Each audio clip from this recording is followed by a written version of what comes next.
Hello, everyone, and welcome back to Vocal Arts wherever you are watching or listening from. I hope you guys are super excited for my conversation with EricHollaway, one of the lowest bass singers on the planet. But first, check out a few of my favorite clips from Eric's epic journey as a bass singer.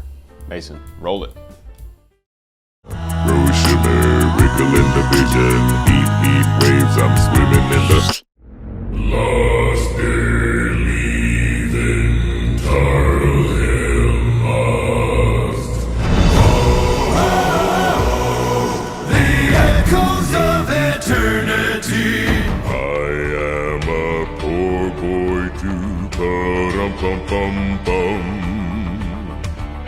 Far over the misty mountains cold, to dungeons deep and caverns cold. What's up, everyone? Wherever you are watching or listening from, I am here with EricHollaway, and I'm going to pass the baton to him.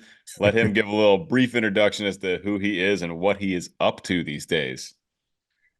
Hey, how's it going, everybody? My name is Eric, aka That Bass Voice on my socials.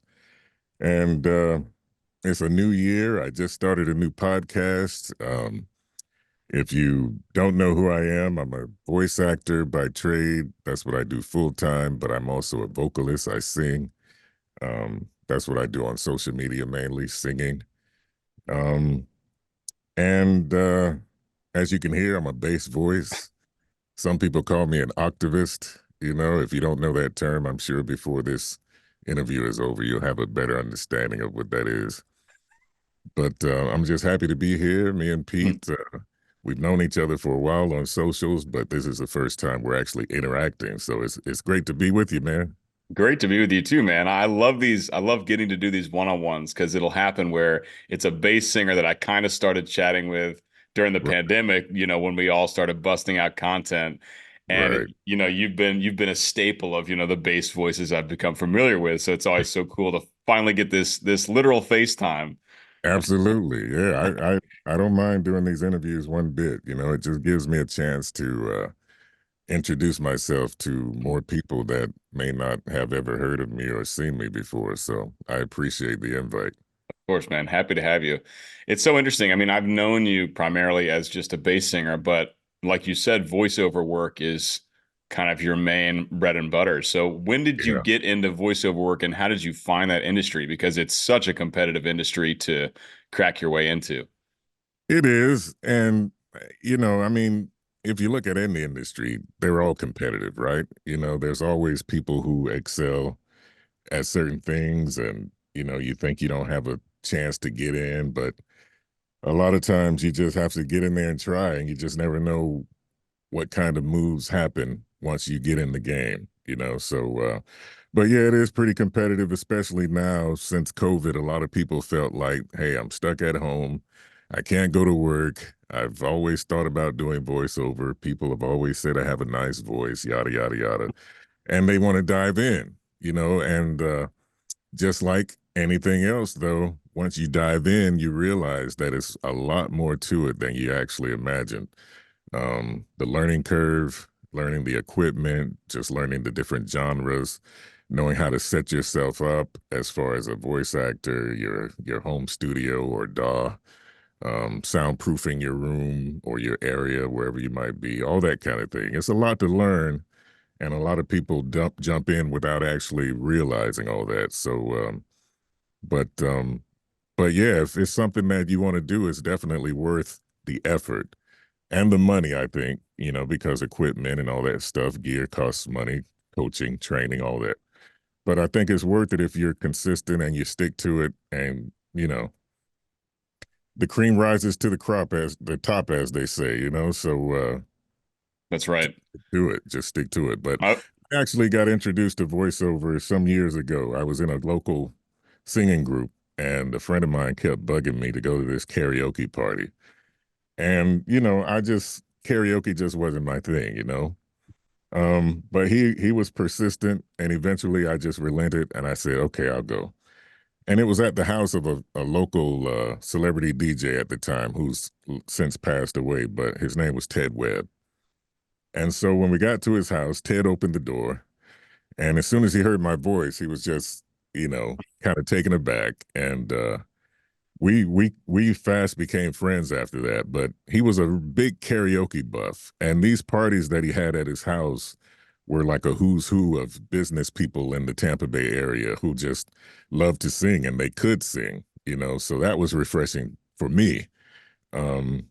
And he's the one that introduced me to voices.com and Voice 123, which at the time were the only two voiceover sites that you can join like that. Now there are several across the internet, but he had a DAW set up in his garage, a little home studio.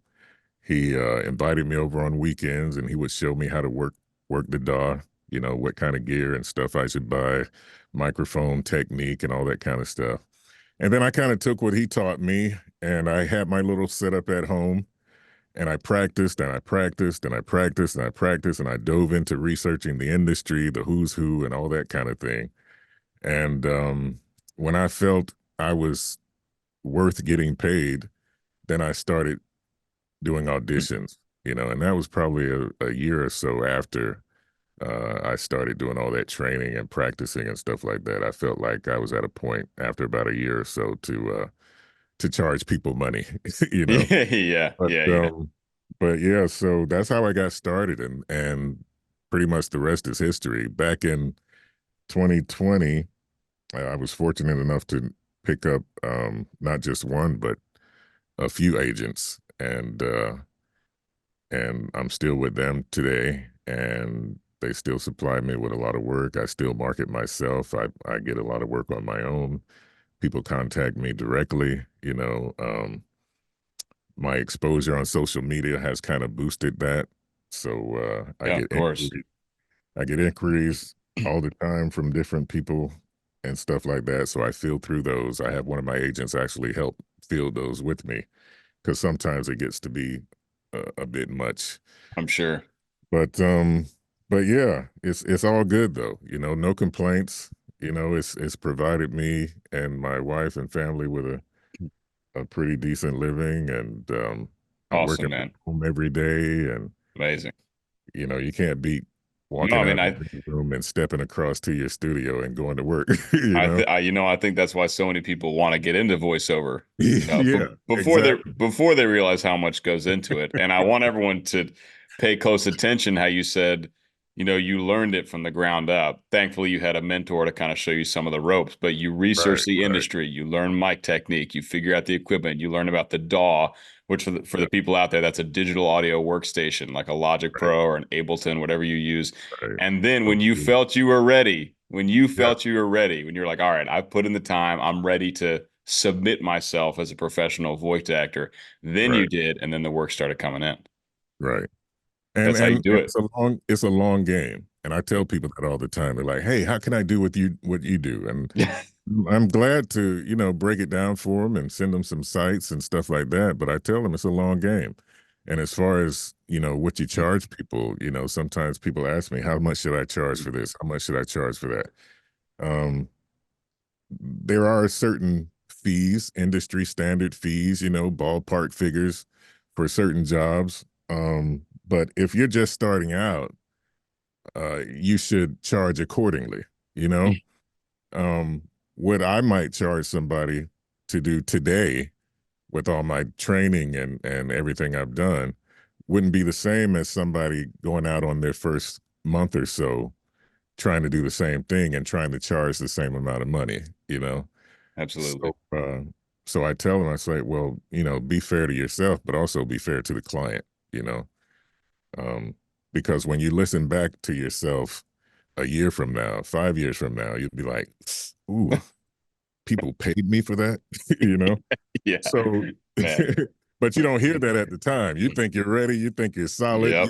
you think, oh, but but yeah, so I encourage people to be fair to themselves, but also to the client because you're a newbie, you're just starting out, you really don't know the game. You honed your craft a bit, but you're still not at that top tier level where you should be charging top tier fees, Yeah. So So what was your first paid gig and how did you get it? Was it through one of these websites or your my first one, the very first one that came in? man, that was a long time ago, man. Let me see. I think somebody might have heard me online and contacted me to do some kind of promo read, I think it was. And, again, I was real new to it. I didn't really know the fee structures like I do now, standard fees and all that. And I just charged them what I felt I could walk away with feeling like I didn't get taken, you know? Um, and I don't even remember how much it was, but my first my first DAW was a Samsung USB mic, not Samsung, a Woo, Samson, woo. SAMSON, yeah, plugged into my laptop. And it was in the middle of my den at my house, so there was really no soundproofing or anything. It's like almost in the middle of the room. But I did have my microphone in this cardboard box up on my desk with a towel behind it, so that was the soundproofing. Um, but humble beginnings, right? Yeah, man. I mean, you got to start somewhere, right? You got to start somewhere. And That's the other so, thing about it. You know, you do have to start. You can't wait until you have the beautiful home studio to start right, trying it, right? right. I mean, everything comes as you progress, That's and you got right. to be patient with that. You got to be patient. Now, if you've got the money to just drop on all this kind of first rate gear and all that, you still have to learn how to use it, So Totally. it really doesn't matter one way or the other. If you're struggling and you don't have a big budget, you still have to learn how to use the equipment. So it goes, it's the same no matter what your situation is. It's still going to take time. Yeah, got to give it time. So So what are some of your favorite things you've done as a voiceover actor? I got a lot of those. I bet you do, man. I bet you do. um, one that stands out is you probably heard the name Manscaped, right? Of course. Yeah. Okay. When those guys, it's a father and son team originally from England, I think. When they first came to America to take over America with the below the belt, gear, um, they contacted me to be the voice of their brand. And so they wanted, at the time, I had some gigs, audition reels out where I was kind of emulating Sam Jackson. And they saw that and they liked the sound, and that was the sound they wanted for their ads, and they were all strictly doing YouTube ads at the time. Um, and so I told them that yeah, I could do that, and they had some profanity in the first script, and I told them, I said, well, I don't use profanity. And so they actually wrote out the profanity, which is cool because everybody doesn't do that. They'll just go to somebody else. But Yeah. they wanted my voice, so they wrote out they wrote out the profanity, and that started our relationship. So I was with them from the the Lawnmower 1 up until the Lawnmower 3. And I'm not exactly sure where they're at now. They might be at 5 or 6. I don't know. But I was with them for those first 3 iterations of the lawnmower and some other products that they had. And it was a beautiful relationship, And it was funny because I would read a lot of the comments sometimes online because they never revealed who the voice was. And so since they didn't reveal it, I didn't reveal it. That's kind of like a taboo thing in voiceover. If the client doesn't reveal you, then you might not want to reveal you either. Um, but it was funny because people were trying to figure out who the voice was. Some people actually thought it was Sam Jackson. Some people thought it was Terry Crews. Um, somebody even said Shannon Sharp. I don't know how they got Shannon Sharp, but But it was just the commercials were hilarious. They were some of the funniest commercials. Every time I would read the script, a new script they would send me, it was like I'm sitting there dying just reading through these things. But yeah, Manscaped was one of my favorites. I also did some Affleck radio ads that were pretty fun. Um, another one that people probably don't know about is um, Protein One and Fiber One radio Sure. ads. Yeah. Yeah, Okay. they actually do a lot of their ads on Pinterest. So if you go to their Pinterest page, they still might.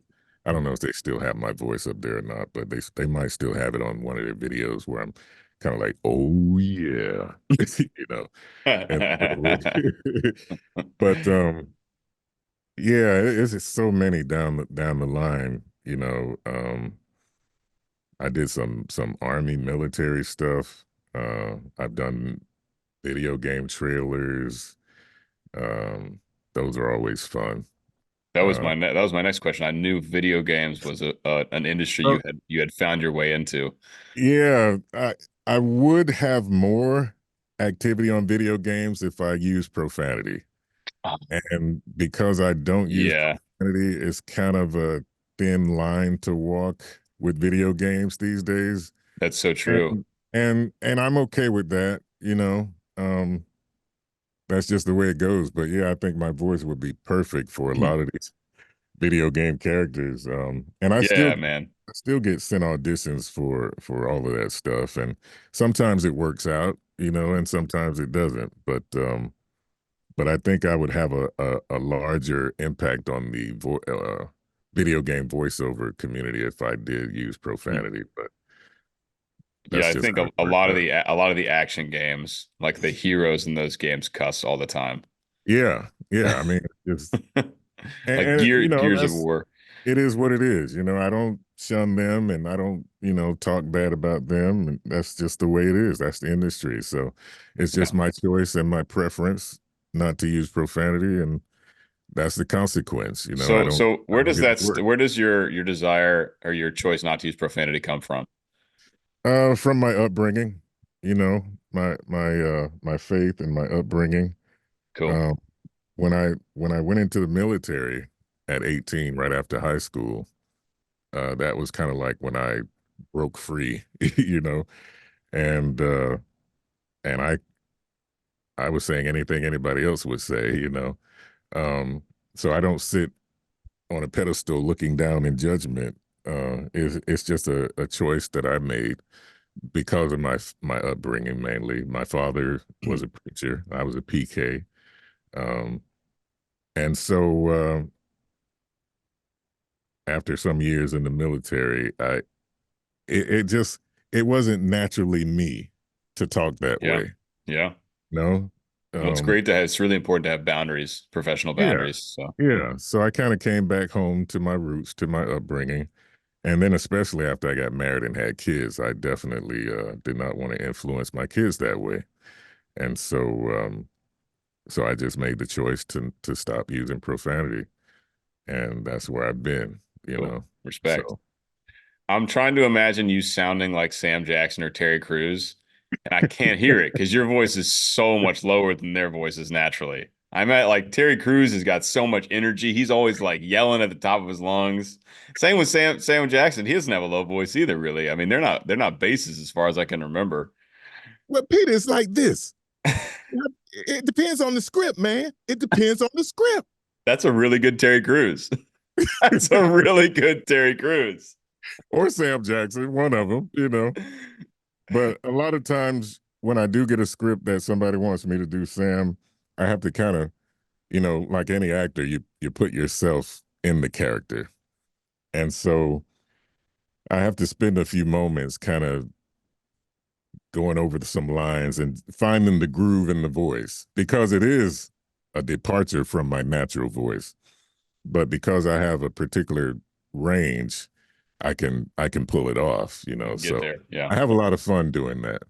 Different. Do you have like a Sam Jackson line that you know you can say perfectly to like get you into that space. I remember when I was younger, whenever I was trying to do an Australian accent, I had like one line that I could do the Australian accent in, and it would come out, and then I could go from there, but I couldn't just Right, start right. anywhere. Well, one particular um uh I'm thinking of the line he did in Pulp Fiction when That doesn't cuss, I don't know. well, yeah, I know, right? But it was the path of the righteous man or something like that. Yeah, yeah, yeah. Right before he shoots him. Right. Um, he's like, what? What? Ain't no word. Say what again? Say what again? That's right. That's right. Say what again? Like that. So Yeah, if yeah. I can play with that enough times, it kind of puts me right in the pocket, for Sam Perfect. Jackson, and then I can read the script just like him. Perfect. Have you done much animated character work? That's always been a dream of mine to somehow get into the doing I voice of an animated character. I did one. I did a few. There was this one, and I think it was a video game, um, Voodoo Detective, and I played the main character's brother, uh, and that was one that I can remember off the top of my head. Again, I would have so much more if I use profanity, but um, there are some others. Mainly it's the video game trailers that people hire me to do. Okay. Not so much the actual in-game character voices because of. Because of that, yeah. But but I've done a lot of video game trailers, and people hire me to do EDM tracks. I was Where I just speak on the that was track. my next foray, man, Yeah, because I yeah. so I've been producing electronic music for almost a decade at this point. And so I'm Okay, very I didn't familiar know with that. yeah, man, it's a big part. I it was my goal to do that for a living at one point, and then it kind of pivoted to opera. Big shift. Okay, big shift. But now I've been producing a lot of it lately. I absolutely love it. And I remember I was Okay. listening to Excision's Yes. performance from Lost Lands in like Yes. 2022, and Right. I put it on, and this is only about this is like maybe a few months after I had figured out who you were, Hmm. where I knew your voice well enough to where I could really recognize it, and I was like, that has to be Eric's voice on this Yep. Excision track. What is he doing on on a dubstep track at the start of this music festival? Yep. How did that collaboration happen, and how closely did you get to work with Excision for that? I mean, he's like the biggest name in dubstep, you know. Well, he actually contacted me on Instagram. He sent me a DM, and he introduced himself, and he told me that he was a big fan of my stuff online, my voice. He loves the bass voice and all that. And he had an idea for a new track on his new album, and asked if I'd like to be on it with him. And so I asked for some information, and he sent it to me, and we got all the terms squared away, and that was that. He actually So cool. invited me out to the premiere of that one. Like you said, the festival they have. Is that when he premiered it? It must have been It because it was, was yeah, the start of his headlining set. It's a right, Lost Lands Music right, Festival. exactly. I was invited up there to be a part of that, backstage with him. But that's when COVID took hold, Yeah. and some people were canceling events, some people weren't. Everybody was kind of still trying to figure out what this thing is. And I didn't want to take the chance, because after I looked at some of the past festivals that they had, I mean, it's like wall to wall people, you know. Yeah. And I was like, this COVID thing is just too unknown, Yep. for me to take that chance. And so I contacted him and told him I was going to have to forego joining them at the festival. I was looking so forward to being there though, man. Because I know. I just went to it in September. Oh wow, I bet it Inc- was awesome. Oh, it was so much fun. Yeah. I Absolutely mean, incredible. they he sent me the itinerary for like all this stuff for like the VIPs and because I would have been a VIP. And they had like this private tent in the back and you know the big meet and greet. That's mainly what I was looking forward to, just meeting a lot of these people because this was something that I had done work with other people before. At the time he was probably the biggest one, but I wanted to kind of immerse myself in those circles a little bit. Yeah. But yeah, the COVID thing just, it was 2020. It was just so much going on with that. Yeah, So totally. much unknown, and Yep. I didn't want to take the chance. I had some friends who had passed away from that, and I didn't want to take the chance. It was like rolling the dice, Yeah, Russian no. roulette, you know. That was a smart play, I think. Yeah. You should try to I was find your way back into that market though, because I mean, the thing about people who produce bass music is they love bass of all kinds. right. And You that's what know? he was telling me. Yeah. He said he loved my voice. He followed some of my stuff, he's and that's how we came about because I wouldn't have known him, you know. It was perfect for that track too, man. I just re-listened to it. Right. Just to fact check myself to make I was like, I know he's on that track, but I'm gonna listen just to be sure. Yeah. Yeah, that was And me. what I love is that you got to do, speech like voiceover, but then you actually got to drone sing a couple lines. I don't know what Hmm. you're singing, like B flats or something, but they sound Oh, I incredible. don't remember, but yeah, I had fun with it.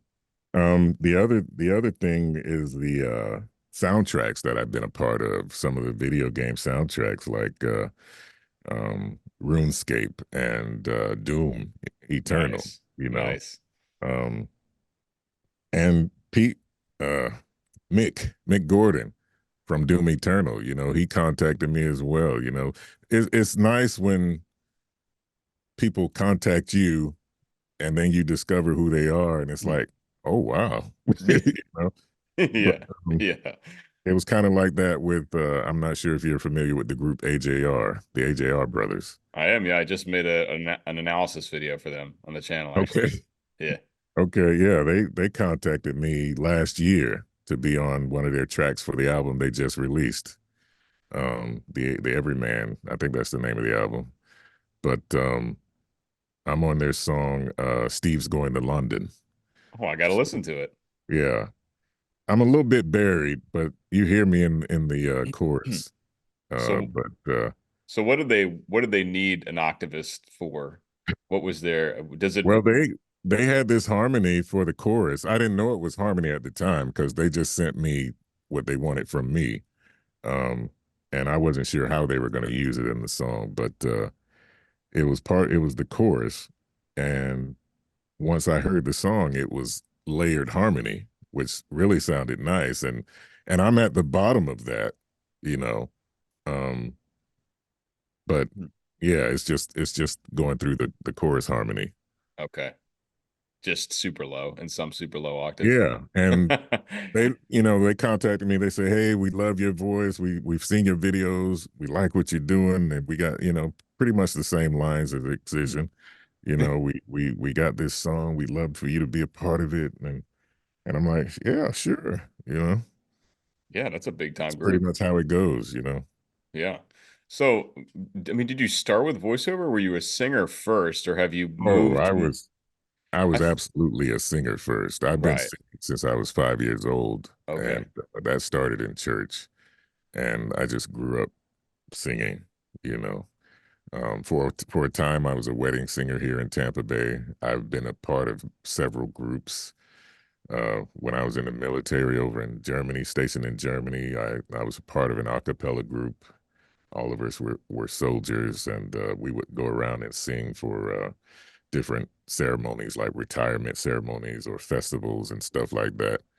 Um, I almost became part of the 82nd Airborne Chorus, and those guys travel all over the world singing, and doing specials on TV and all that kind of stuff. So, but at the time I was young, and that just seemed like it would have took up too much of my fun time, you know. But no regrets, no regrets.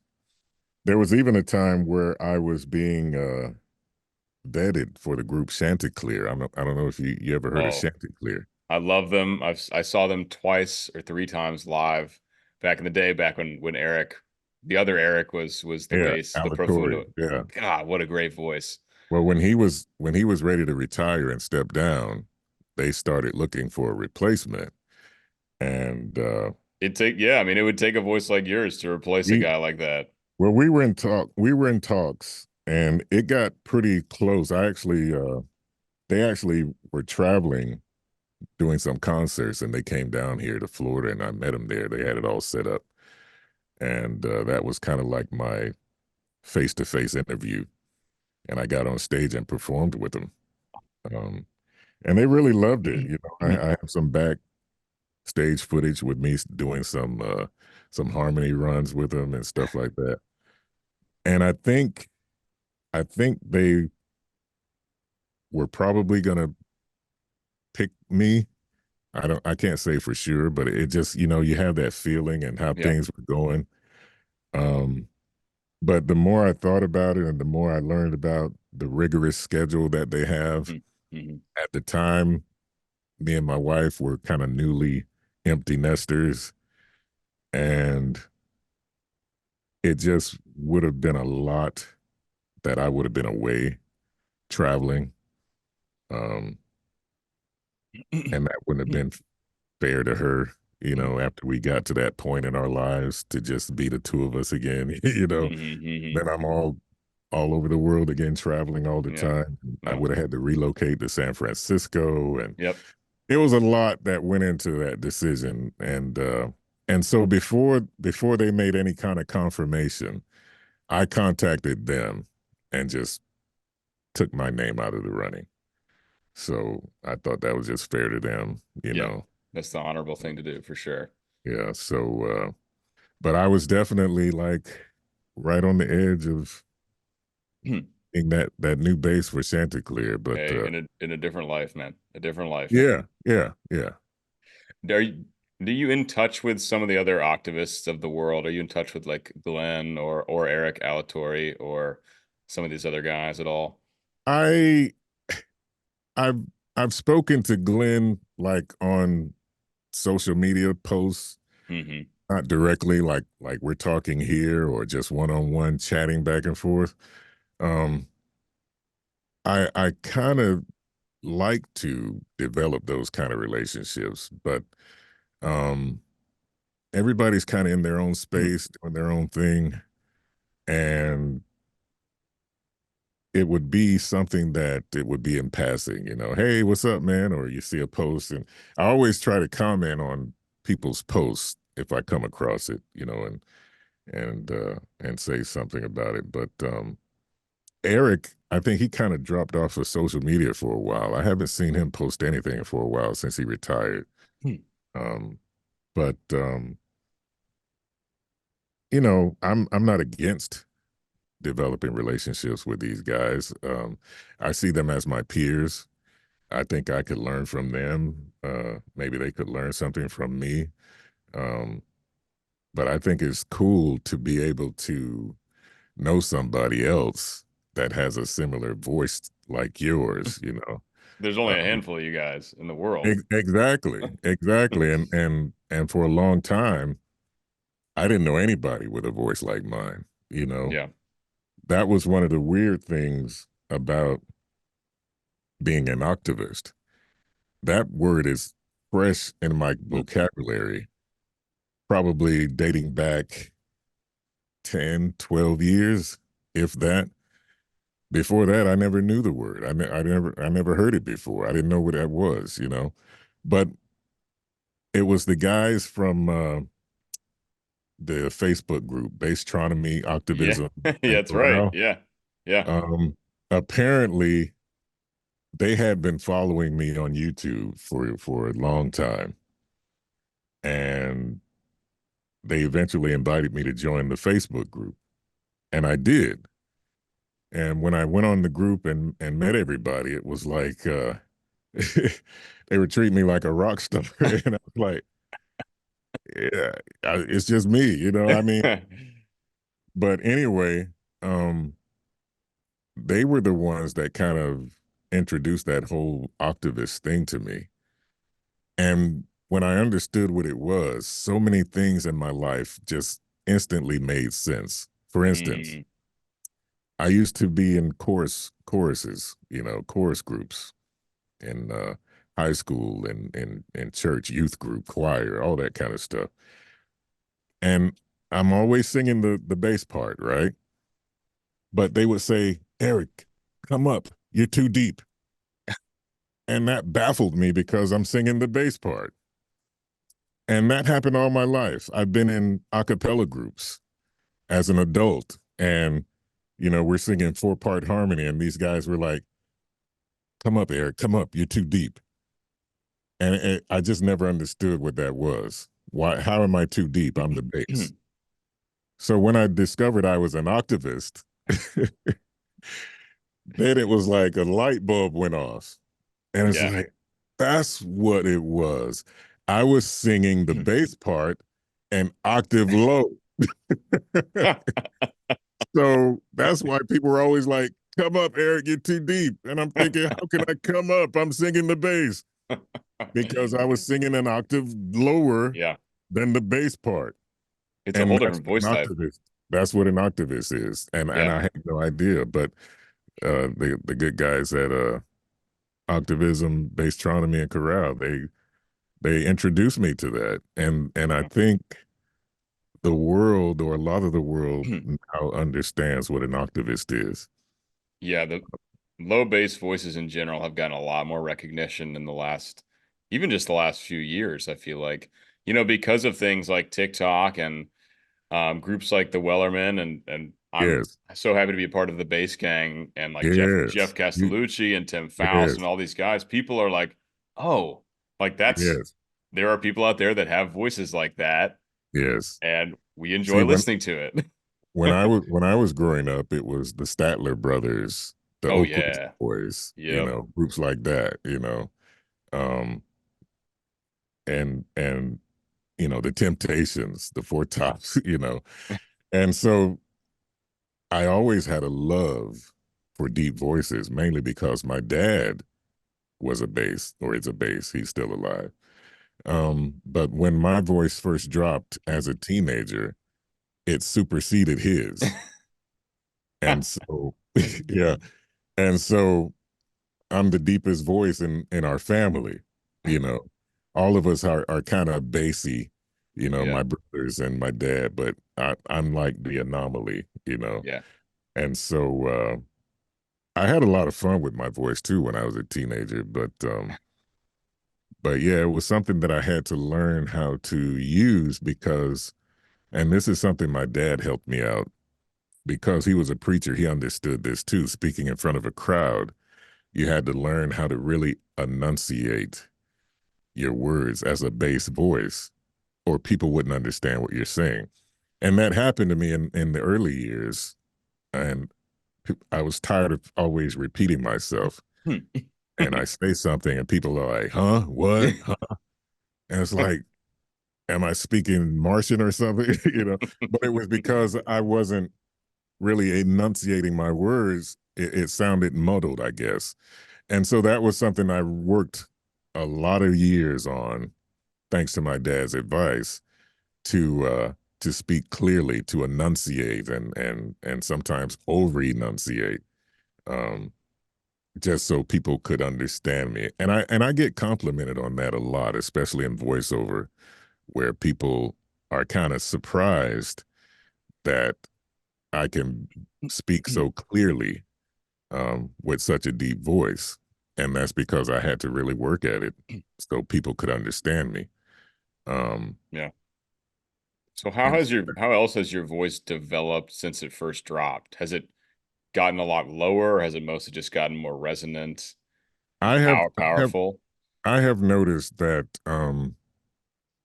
over the years, of course, with age, it gets more resonant, more rich, and of course, I take care of it too. You got to do that TLC.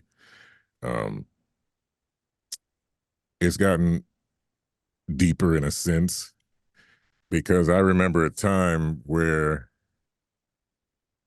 on the scale, I bottomed out at probably almost an F, you know. Hmm. But I wasn't trying to do anything that deep because I'm singing, you know. I didn't do a lot of the stuff that I'm doing now as far as the bass harmony, what I call it, and matching uh, octaves with people or showing off my range. I wasn't doing a lot of that. I was just singing, and in repertoire, you don't have notes that low, so there was no need for me to refine that part of my range. But with TikTok and social media and how things have been going in the last 2 years, like you said, that's become pretty prominent, and people love to hear it. You know, They do. so I've learned to give them what they want. You know, Yeah. and so, but I don't take that away from singing, and I tell people that every time they approach me about how can I make my voice deeper. You know, there's really not a lot you can do to make your voice deeper, but you can in time expand your range. But a lot of that comes with proper training, um, expanding your diaphragm, working on that kind of stuff, getting enough rest, drinking enough water, you know. Um, and I try to encourage people to appreciate the voice they have and make the most out of that. And then try to do this extracurricular stuff, you know. Yeah. Yeah. But at least love your own voice first Yep. and what you can do with that, you know. Right. I mean, So the lower end of your natural chest range is much more set than your upper range, right? I mean, you mhm, can really extend your upper range with training, but as far as how low you can sing naturally, you right. There's a floor.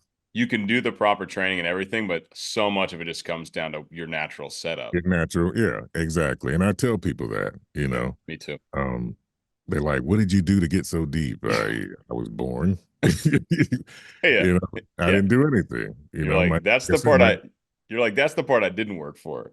You know, right, exactly. everything you can do with your voice now, you've That's the worked that's the for. easy part. You're like the low Fs. That's the easy part, whatever. Yeah, so yeah, it's all natural for me, you know, genetics. Yeah. And like I said, even amongst my family, all of us boys with bassy voices and my dad, I'm the anomaly, you know. Hmm. Hmm. And that was just I had no choice in that. But I do train, I sing every day, you know. When I got that scholarship for voice in college, that's when I was introduced to opera. And Yes, so sir. I've done, you know, the Il Laterato Spirito and the Yes. Du bist wie eine Blume Yes. and of course Oasis and Osiris, you know. I mean, you That's got to be all singing that. that. Yeah, that's like the opera bass anthem, you It know. is. Yeah. So Yep. so I've done all those, you know, and others. Um I wish I kept the training up for that kind of singing. Uh I because mean, different genres require certain specific types of training. yeah, And really, it's tough to be a voice type like yours in opera because, as you know, even if you're singing low bass rolls, a lot of them are still pretty high they are. because the They are. way opera's written is you got to be louder than the orchestra, and that's Exactly. pretty much impossible. Yeah. Even if you have a huge profundo voice, Right. just Right. based on like where the frequencies are set in the orchestra. Yes. So that's why And the acoustics even of the hall and all of that, you yeah, know? And a lot of people don't realize that. right. Um, so yeah, so like I said, a lot of the low, deep stuff that I do, um, is mainly because the song was either written to provide that in the harmony, or it's just something that I know people would get a kick out of me hitting that note, and and I enjoy doing it a lot sometimes Yeah. myself, you know, harmonizing with other people. I've always enjoyed harmonizing with people, Yeah. but yeah, so I'm having fun with it. What would you say your range is on a daily basis? Like where can you reliably perform in your, at least in your chest range. And I don't imagine you use extended techniques because your chest range goes so No, absurdly low. I don't even know how to do that stuff. You And don't I need tell it. yeah, yeah, I agree. It's like, You why don't do I need it. need? I don't need it. But like I said, most songs don't even go that low. Um, No. if I'm singing a solo, then I just try to find a comfortable range for me. But I still wanted to sound nice to people Yeah. because sometimes if it's just so low, Hmm. it just the song it takes some essence away from the song because the song was written for certain dynamics and all that kind of thing, and Hmm. just so low, you can't do all the dynamics that the song really needs to have. Yeah. So I try to keep all that stuff in mind when I'm singing and performing. But I'm actually working on my first solo album project, which Uh, is a complete departure from anything everybody has ever heard me sing. So really? I'm excited about that. Yeah. How much can you talk about it? This episode probably won't come out for a couple months, so I don't know when you're Right, planning to right. drop it. Um, well, the album is supposed to be dry. We're trying to get it released sometime late spring, early midsummer this Okay. year. Okay.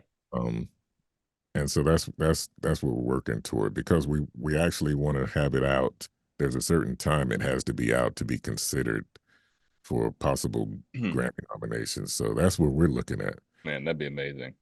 It would be, it would be, but yeah, it's a complete departure. It's music that I always grew up loving to sing, and I think my voice lends well to it, you know.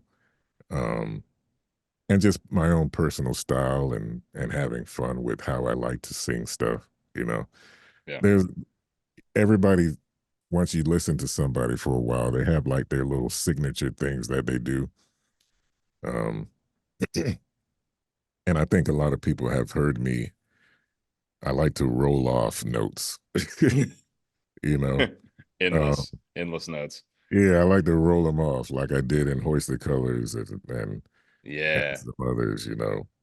Uh, that always that always was fun for me, you know. And it's kind of like my little signature thing that I do. But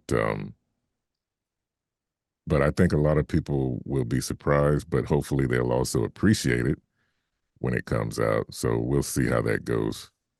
Well, I'm excited. I will pre-save it on Spotify for sure. Thank you, sir. Thank you. If I had any power in the Grammy world, I would help nominate I it. appreciate that. I know you trained some as an opera singer. Did you ever have any desire for that to be a career for you? Not so much as an opera performer on stage, but I did have a thought, and I still sometimes do have the thought to do the arias, recitals, I guess they call them, to just get on stage and perform the arias with an orchestra for an audience. Hmm. Uh, that I would really love to do, and I really thought hard and long about that some years ago if I wanted to go full tilt in that direction, you know. Um, You but it just never. know, you know Morris Robinson, don't you? Yeah, Morris. We became friends online, and he was kind of blown away by my voice when he heard it, and he couldn't believe I wasn't performing on stage somewhere. Um, he actually uh, was a big inspiration to me when I first started watching him on YouTube and He is seeing. phenomenal opera Oh, singer. he is an absolute beast. Absolute beast. Um, and just getting any props from him just was like, oh, you know. Yeah. Yeah. But it's a mutual respect, you know. Um, and I appreciate that from him.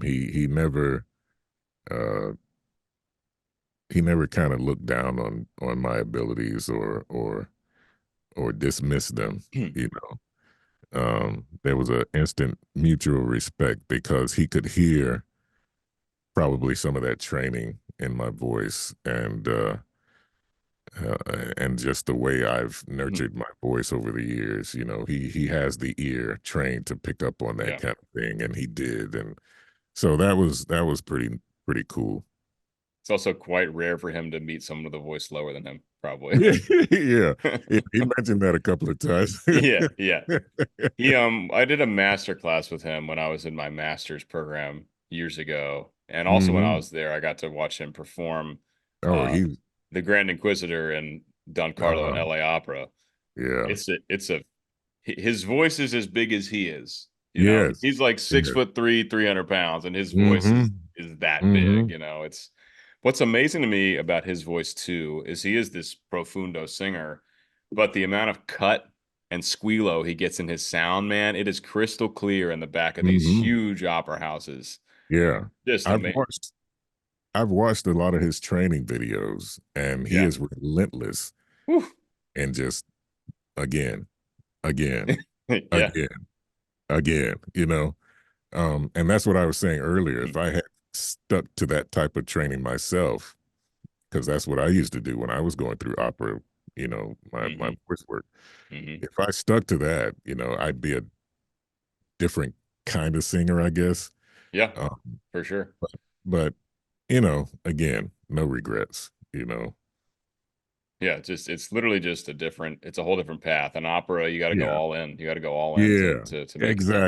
exactly. And again, I just never saw myself, wearing the costumes and the makeup and going to this opera house and that opera house and performing these hours hmm long, Yep. operas, even though I enjoy listening to them. hmm I just never could see myself doing that. Yeah.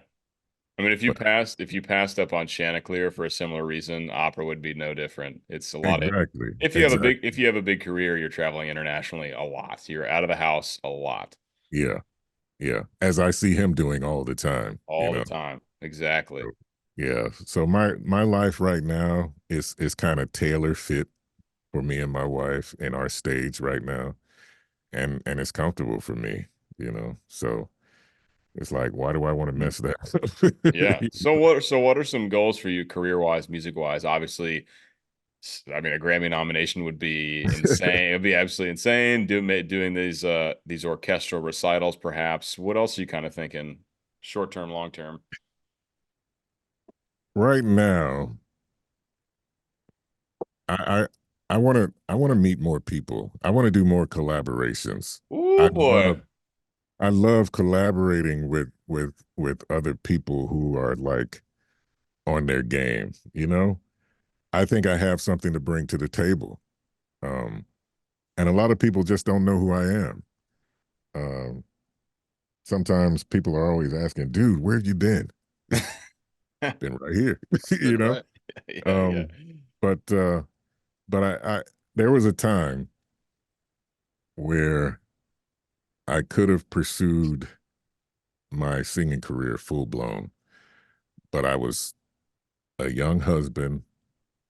I was a father of three kids, three toddlers at the time, and the dean of music at the college where I had my scholarship and the head voice coach, they knew people in Europe and they wanted to send me over there to train but they just me, not my family, just me. Mm-hmm. And it's like, I mean, I've had so many opportunities fall in my lap like that I just couldn't do because I I couldn't leave my family, my wife, my kids. Um, and so for a long time I put my vocal ambitions on the back burner, and I was here for my family, raising my kids. And it wasn't until our youngest daughter, who's a captain in the army now, it wasn't Oh, until she was getting ready to graduate high school that I started dipping my toes back into that bucket of singing and what the possibilities could be, for a career in something like that. Um, and of course, as you get older, um, you start thinking that maybe you missed that boat. But for me, last year, or was it the year before, when I blew up on TikTok, that kind of gave me a renewed sense of maybe I'm not too old, you know, because there are a lot of young people who just really dig what I do. And 100%. one of the things that I felt was going to be a challenge when I first started posting on TikTok was feeling like I just didn't belong on there because the impression was it's just a bunch of young kids dancing around and doing silly stuff. And It's a lot of that. yeah, it's a lot of that. But after I got on and kind of found my people, Yep. Yep. I think I fit right in. And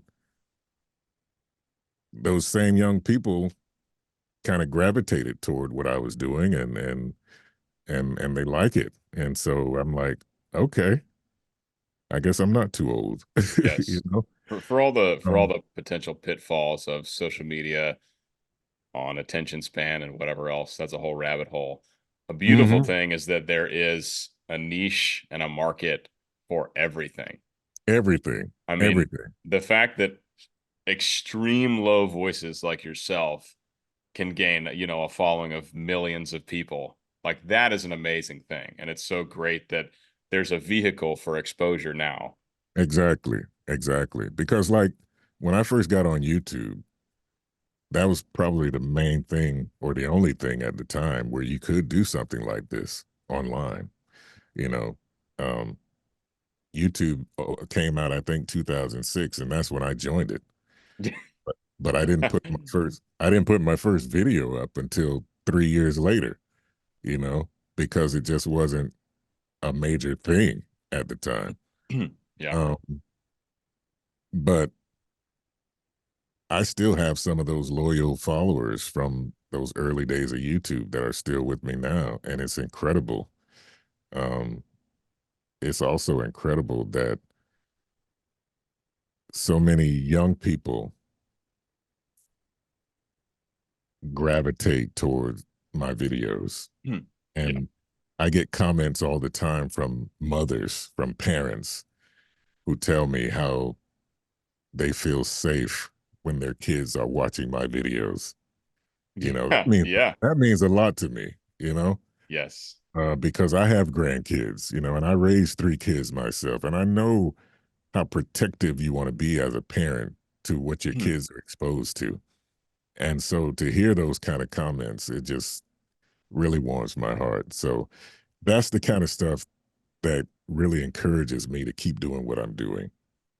Um, of course, you always got the naysayers and Always. you know people who just get on there to say mean stuff and stupid Man, stuff. that But never stops. it never stops. But I have people who appreciate what I do far outweigh Oh yeah. the negativity. So they really keep me charged up and keep me going. Yeah. So I'm happy to keep delivering. Cool. It's a great thing about the bass voice too. As you get older, that bass voice is still rocking, you It's know? still there, that's another thing I tell people. For a true natural bass, you don't really get into your prime until your 50s, Yep. you know. Exactly. So I'm right there in my prime.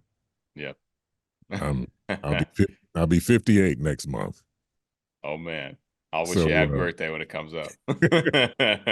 but you know, and I'm still on social media doing my thing, and Yeah, man. I think that's a pretty cool thing, you know. Totally. Totally. So and I want to inspire people. I want to let people know that you're not too old, you're not too young, you're not talented enough, you're not uh you, you don't have to have a certain body type or whatever. I just I mean, look at me. I'm grayed out. I got funny freckles in my head, and I'm just on here doing my thing and people love it, you know. So so yeah, I like to be an inspiration in that kind of way. Awesome. So Sure you are to a great many people, myself included. I Um, appreciate that. I'm gonna hit you with some questions from the Patreon community, the big fans of yours. Oh, okay. My Patreon community. That's how we'll wrap up this episode. Sounds good. And then I want to chat with you about something after we sign off. All right. All right. This is from Johnny Be Good. I don't know if that's his name or if he likes that song. What was the best advice you were given, and what is the best advice you have given? Johnny loves your gospel songs. Thank you, Johnny. Um, the best advice I was given was some years ago by a close family friend who knew all the different talents that I had. And she could see how I was trying to do a little bit of everything. And she sat down with me one day and she said, Eric, you are so talented. You're like a jack of all trades, but what are you really good at? you know? And man, when she said that, I was like, it hit me like a brick. And I sat there and kind of pondered on that for a few days after that. And I don't think she realized how impactful that question was, but it made me really sit down and think about that because I was doing graphic design. I was building websites for people. I was doing my singing and, I'm an artist. So I draw stuff. I write poetry and stuff like that. And it's like, yeah. So the conclusion that I came out of that was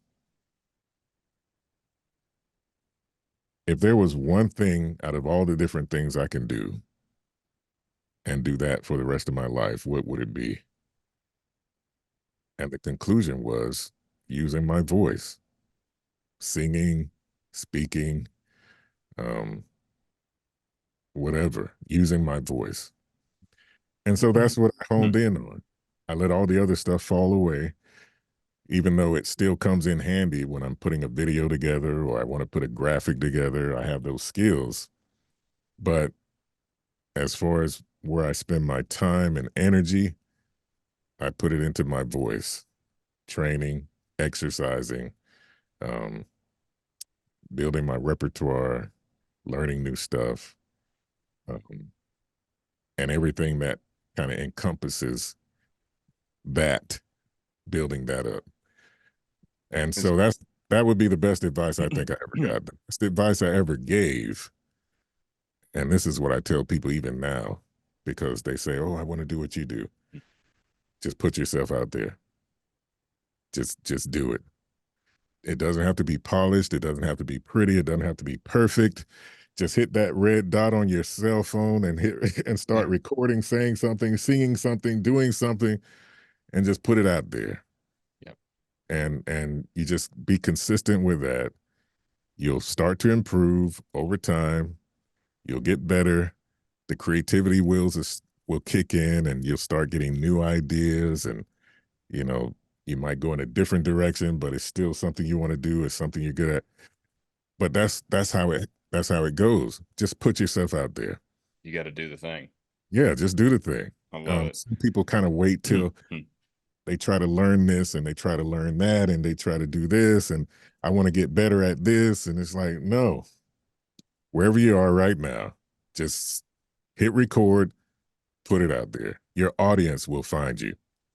Well, it's exactly what we were talking about with not waiting until you have the $1 million studio to start recording something. Exactly. And I love I love the advice you were given. It's if you're a talented person, if you're musically inclined and you're intelligent, you can be good at anything. a lot of stuff. And you can be good at so much stuff, but to be truly great at something, you really have to narrow that scope down. Pick one. Yeah. And all that other stuff you're good at can come in to help you build that one thing up. Yep. Absolutely. And that's what I do now. I'm right there with you, man. The voice. The voice. That's it. That bass voice. That's it. All right, we got a few questions from Amanda. We've actually answered a couple of these, so I'm going to go with her second question, which is, what is your favorite song to sing? That's going to be a tough one. Yeah, that's a hard one. I love to sing. So I really I can't say that I have a favorite. I mean, I can be singing a lullaby to a child. I can be singing happy birthday to a friend. I can be just walking around the house singing in the air. I just love to sing. And so I really don't have a favorite song. Um, I just don't have a favorite one. I'm sorry. Do you have a favorite? The next question is this is actually from my mom. I just realized. Oh She wow. wants to Hey know, mom. hey mom, she wanted to know if there's a genre you prefer singing in. You not you prefer that you enjoy singing in the most. A lot of people are asking what you enjoy doing most. That's kind of cool. That's cool. Yeah. Well, my favorite genre would probably be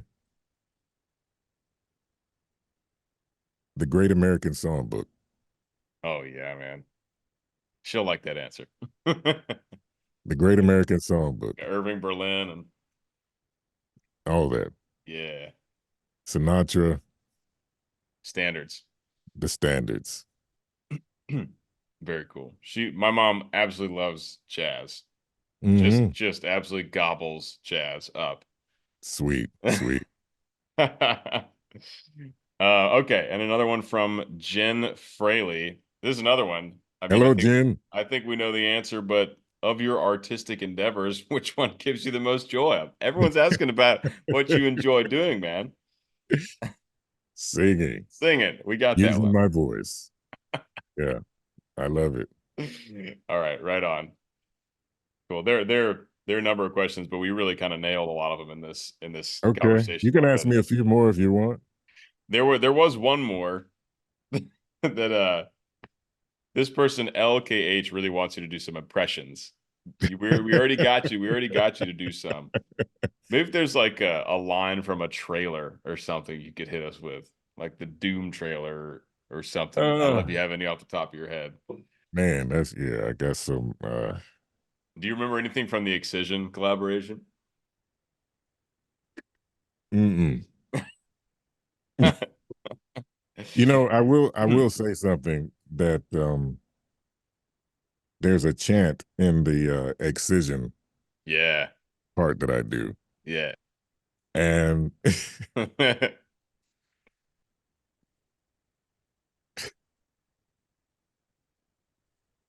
it's a Latin phrase, and the only reason that I chose that phrase because they actually let me choose the phrase I used. They wanted me to sing something else, but it didn't fit musically in the chant. Okay, So I okay. said, well, I can change it to this, and I did it in Latin, and it fit perfectly as you hear it in the song.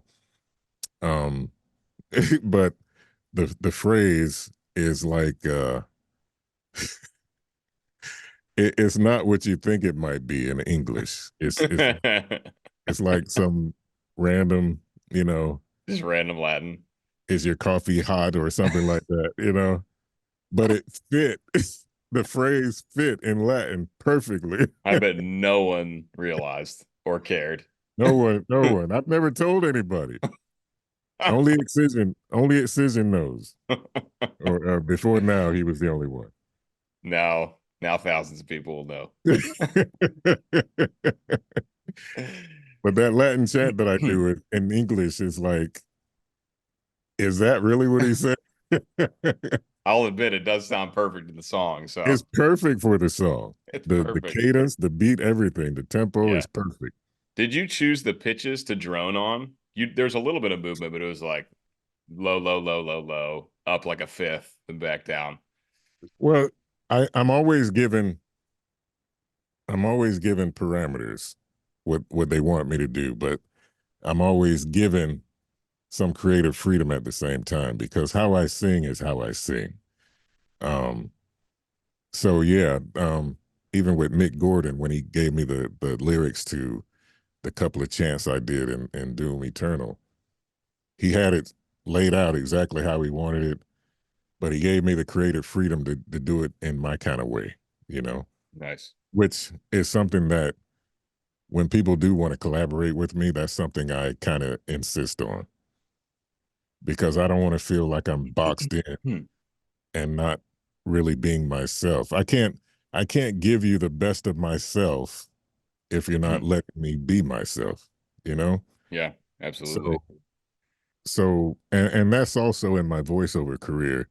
I've been doing it long enough and I've gained a particular reputation that there's always pretty much parameters. Like the client wants it a certain way, but for the most part, they'll give me some creative leeway, you know, because that's one of the reasons they hire me Hmm. in the first place.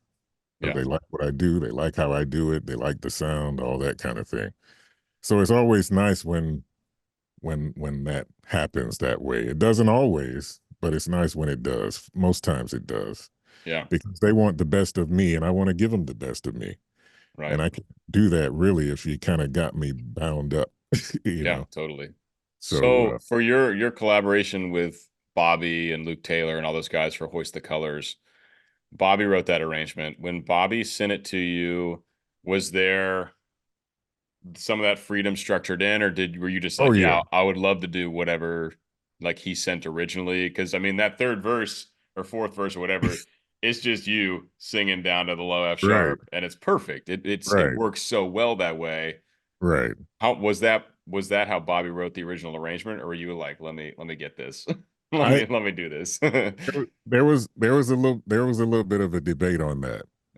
Um, some some felt that there should be the carry on of the music because you know the music's in the first two verses. Hmm. Some people felt that should carry on. I was the one that kind of brought up the fact that it would be perfect if they just heard my voice, you know, because I understand what I can do with my voice. And that line was like perfect. Yep. And so but Bobby had the final say. Right. But I did insist that we drop everything and just let it be my voice on that part. And I guess Bobby agreed and the rest is history. Well, it presented a nice contrast Exactly. in the middle there, which is really, Exactly. really important in arrangements, especially Right. arrangements like sea shanties that are so repetitive. Right. Right. No, Bobby, he that was a great arrangement he did. I'm glad he asked me to be a part of it. Yeah, he's great, man. And that song is doing so well right now. Oh, it's crazy. It's blowing It, up on it's streaming. I'm not sure if it's the North Sea videos that kind Yeah, of a resurgence or what, but that's what I think. I it's think so. It caught a trend. yeah, it's going gangbusters again. So we don't mind that one bit. No, we don't. All right, Eric, any final words before we sign off to the audience, the fans, young singers, anything you want to say to everyone? I would just like to say that I appreciate every single one of you guys. I used to comment on every comment I got. I used to reply. Yeah. But now it's just impossible for me to do that. But I still try to read through all the comments and try to respond when I can. But I just appreciate all you guys. The love and support that you guys have shown me over the years is invaluable. And just keep it coming. You know, as long as I have this voice, I'm gonna give you something. So Love it. I love it. I appreciate you guys. I really do. Awesome, man. Well, I appreciate you coming on and chatting with me. Thank you, And man. I appreciate you having me. This has been fun. absolutely. Absolutely. Well, you take care. We'll be in touch. I'll keep you posted on the release and everything and future collaborations potentially. All right, brother. Sounds good. All right, man. See ya. Take care. What's up, everyone? I hope you enjoyed that conversation with EricHollaway, one of the lowest basses in the world. If you'd like to see my conversation with another super low bass, check out Elliot Robinson right here. Go on. I know you want to.